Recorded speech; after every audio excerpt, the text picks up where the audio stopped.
Hello. Thank you for finding this YouTube channel. My name is Jonathan Wilson. I'm the pastor at Salem Covenant Church in rural Pennock, west central Minnesota.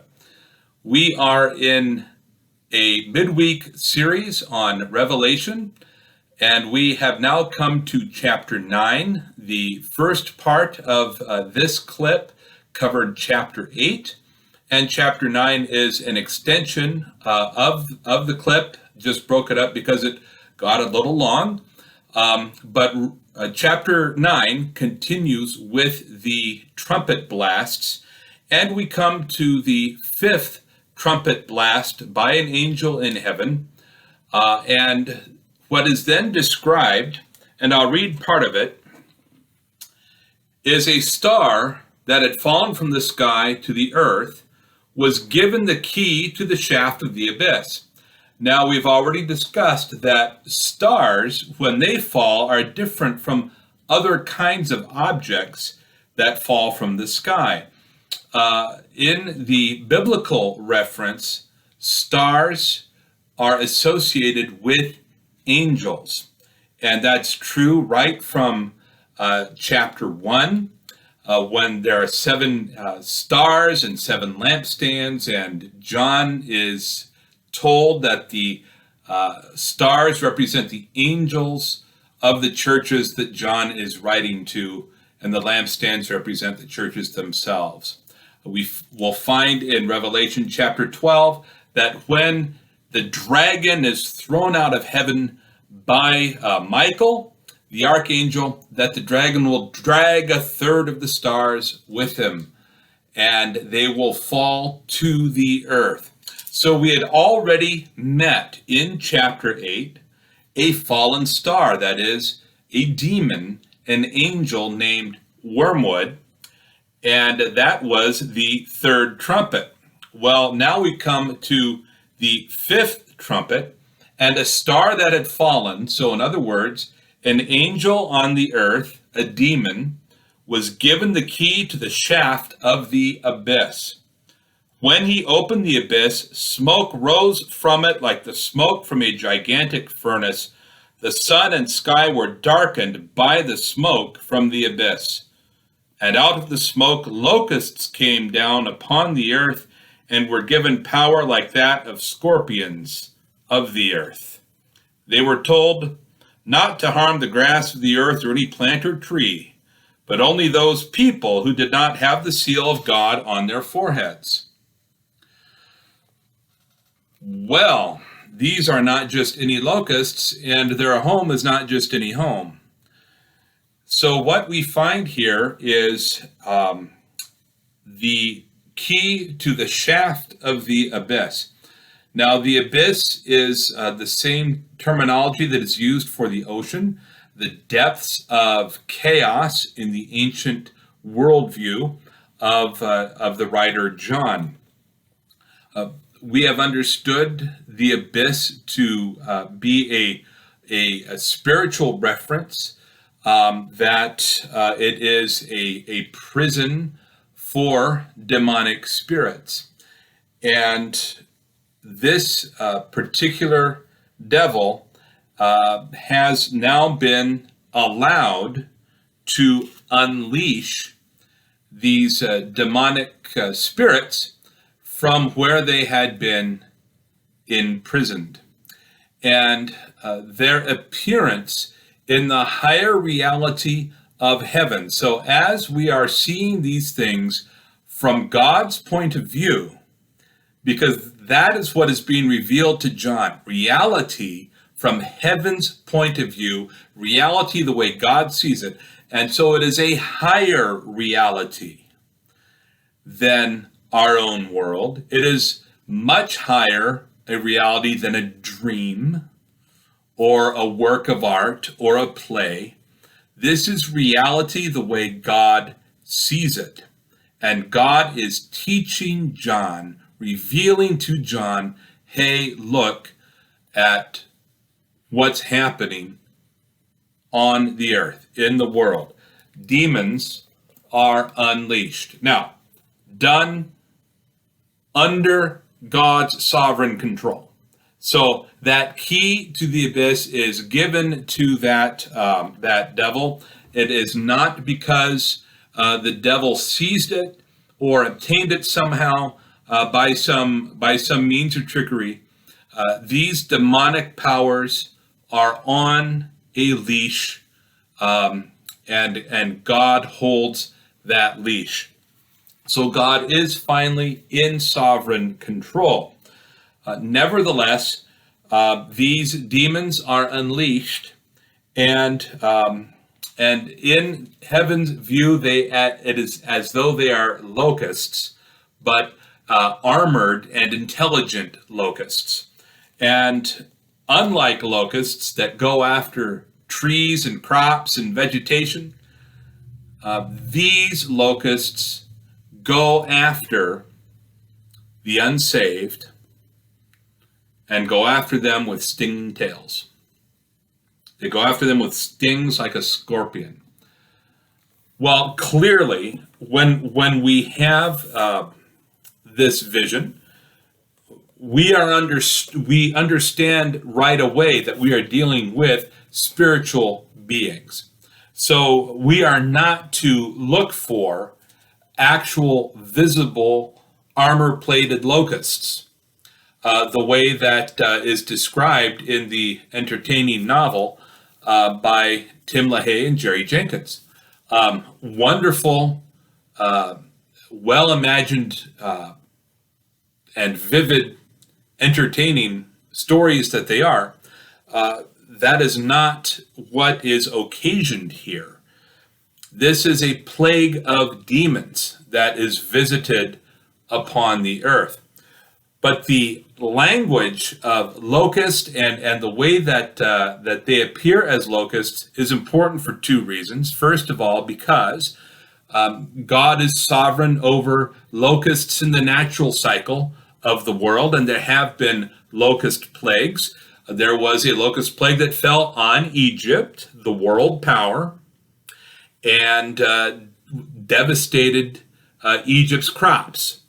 And that was all part of rescuing the people of God out from the oppression of that world power and into the promised land. So we find again, this is the story. Revelation is telling the story of how it is that the people of God are brought through our world empires, all the tribulations in the devil's bag of tricks, to our promised land, which is first of all the throne room of God, and then finally the glory of the resurrection. So that's the first reason why it's important that we see that when heaven sees these demons, it sees locusts. The second reason is because of the sixth trumpet, the trumpet that follows. And there is an association, I believe, and many scholars believe, between the plague of locusts and the gathered army that appears in order to kill a third of mankind. And that gathered army that appears with the sixth trumpet blast are not locusts. Now these are armored knights. These are horsemen. And one number, the way it can be translated, is 200 million horsemen. So what is the correlation? For one thing, the locusts are not allowed to kill anybody, but to torture them. When they are locust-like, you can imagine a grasshopper, a creature that sometimes is not welcome, but on its own, not all that threatening, perhaps. It's just a small little thing, right? And isn't that true so often for sin in our own lives? isn't it true for our own spirits that demons will begin with things that seem to be very harmless, and very innocuous, and we think, okay, well, this little thing won't be that bad, and so we slip into a habit. Well, then we find with the sixth trumpet, no longer is this a swarm of grasshoppers. This is a swarm of mounted horsemen. And if you can imagine, you need to go one-on-one against a grasshopper, right? No problem. Now you're going one-on-one against a mounted knight. Different ball wax, different kind of encounter. And when the unsaved give that kind of power, give over that kind of imagination and heart life and pursuit to the things that the demons are pulling them towards, then they find that they're no longer in control, that they're not just able to overcome or get over it or move on. They find instead that they are overmatched, that this creature has grown. Now, not all scholars believe or agree that the horsemen of the sixth trumpet are the same as the locusts of the fifth, and there are good reasons why to see distinctions.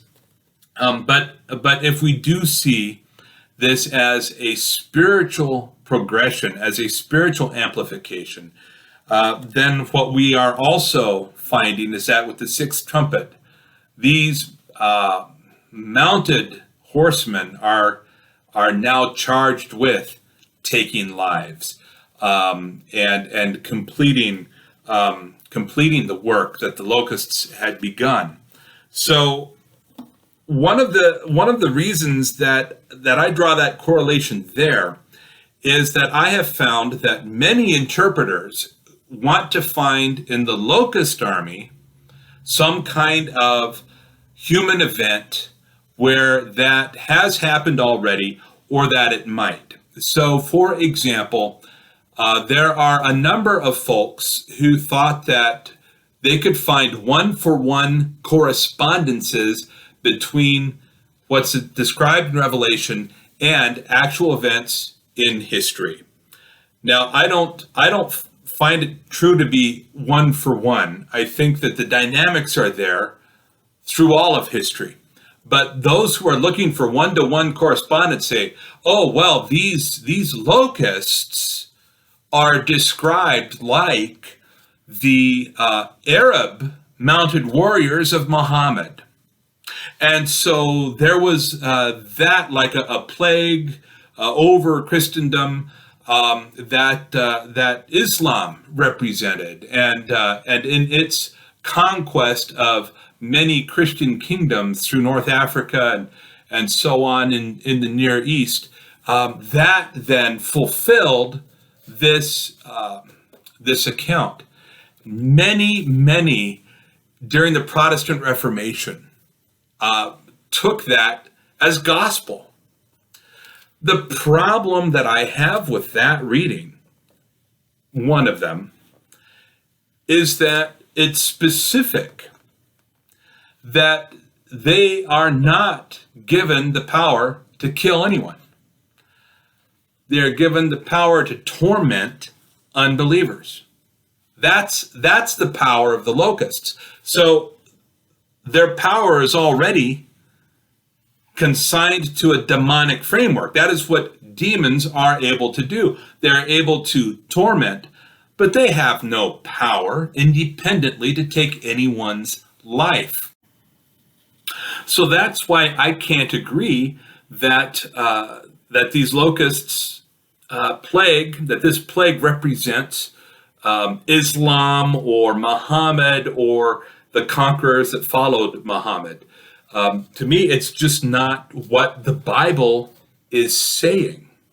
And yet there is another writer who published in the early 1970s, so it's been almost 50 years now, but became very famous in circles of premillennial dispensationalism, partly as one who made it very popular with his best-selling book, Late Great Planet Earth, in which he sees a number of things as prefiguring nuclear war, and among that, he sees with the locust plague, he had a Vietnam veteran tell him, well, this sounds a lot like attack helicopters.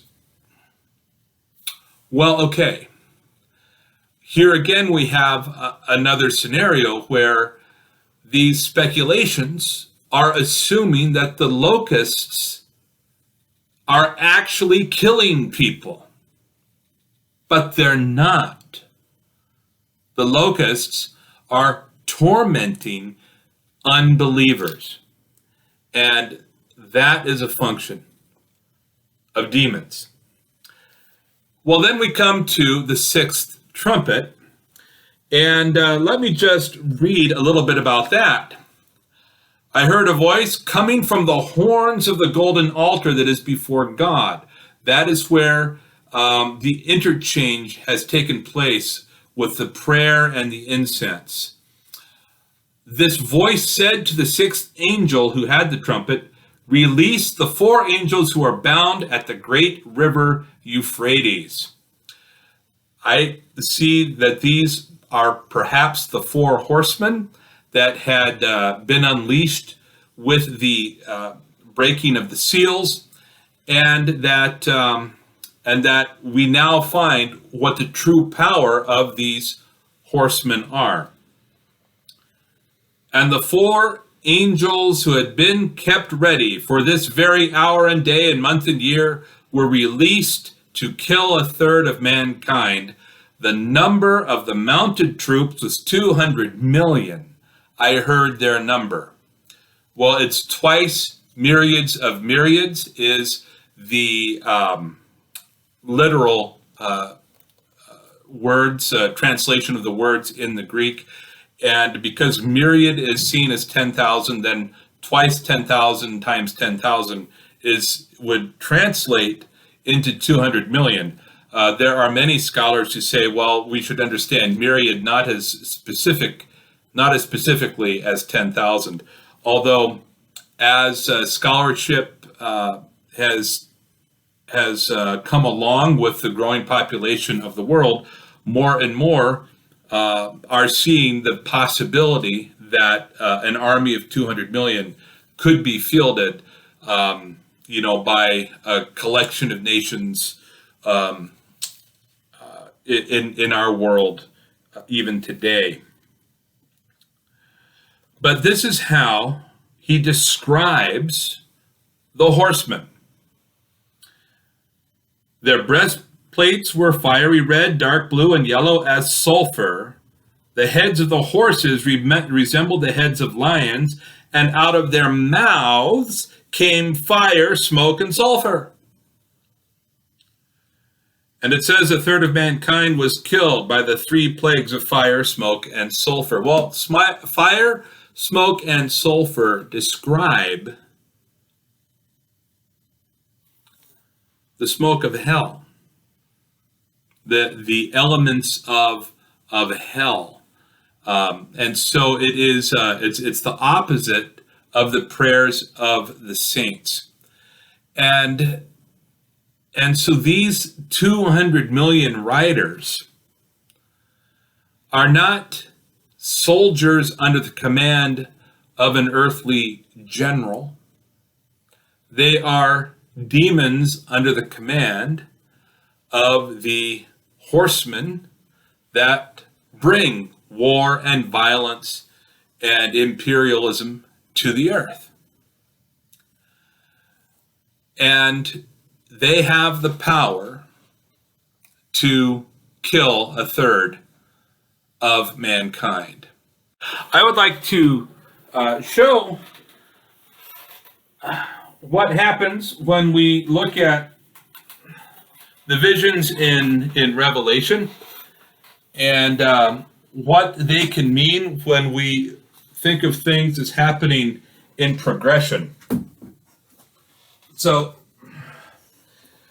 we have with the four horsemen, we have them being given the power to kill 1/4 of humankind by war and pestilence and famine.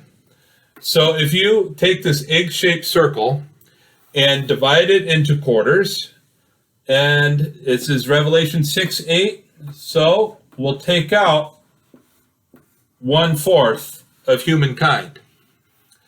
Then with Revelation chapter 9:15, you have who in my mind are the same four riders of the apocalypse, are generals for an army of 200 million demons whose weapons are the smoke and fire of hell and the darkness that hell brings.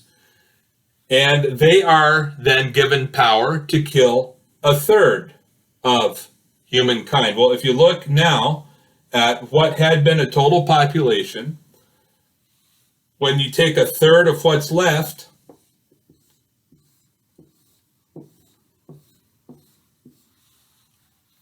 what you see then is in the escalation of judgments, you'll see that fully half of the human population will be destroyed. Now, this is certainly apocalyptic in scope and in scale. Does this mean that all of these things should be taken in sequence? Because clearly, in my argument that every generation lives Revelation, it is true that not every generation has seen half the human population perish in its own time. In fact, that has very rarely happened. Something very catastrophic took place in Europe in 1348 with the Black Death, and which was bubonic plague, and in places up to half of a countryside population or 1/3 of a city will have died. But this kind of human holocaust here is really unknown in history. So this could suggest that in addition to having dynamics in play in every generation, that the final generation will understand and experience intensified devastations that have not been known at any other time in history. Well, I think that a case can be made for that when we look at Revelation 19 and 20 and the things that take place there as Jesus at his return initiates the Battle of Armageddon and so on. But we will come to that.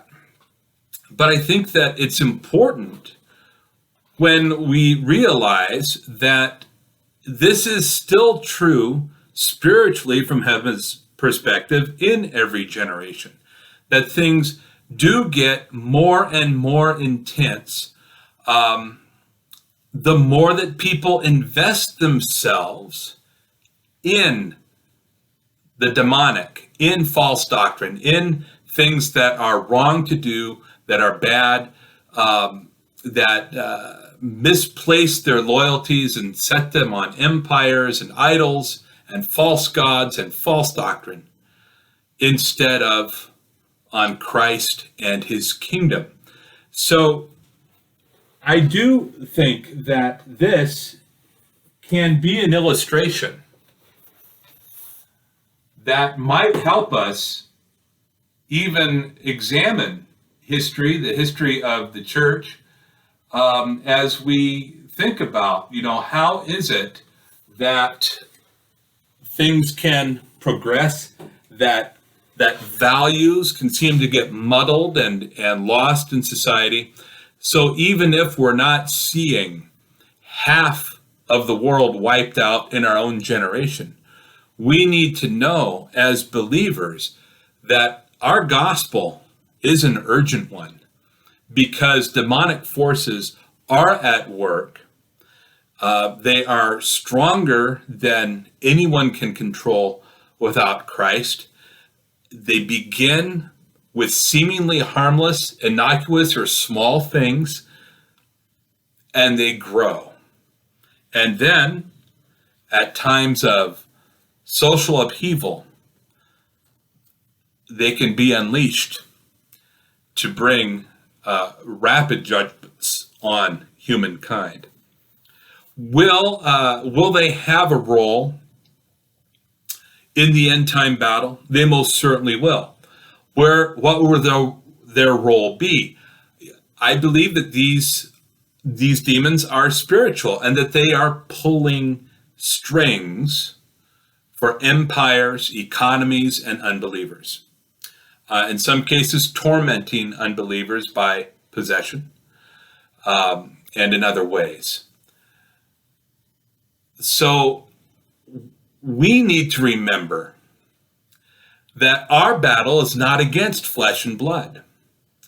And so to be consistent with the Apostle Paul, who wrote that in Ephesians chapter 6 and describes how we need to be armored with the spiritual armor of God, we have the point of view that we can take on the mounted knight of the horsemen of the apocalypse.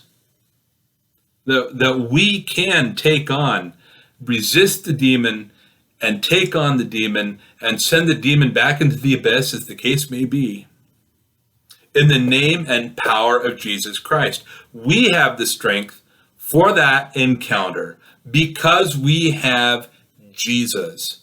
But we are not to think that anyone in an enemy uniform or in a uniform we don't like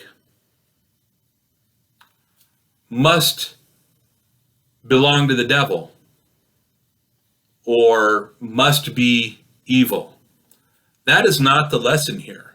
We need to realize that the flesh that is wearing a uniform, military, whatever it might be, that person needs Jesus, just like anyone else does.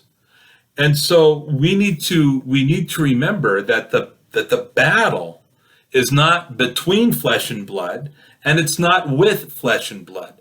These are spiritual powers and principalities fallen from heaven, and that we in our gospel are looking to rescue souls so that in our generation our world can do better than this. In our generation, we can see revival, we can see people saved for Jesus Christ.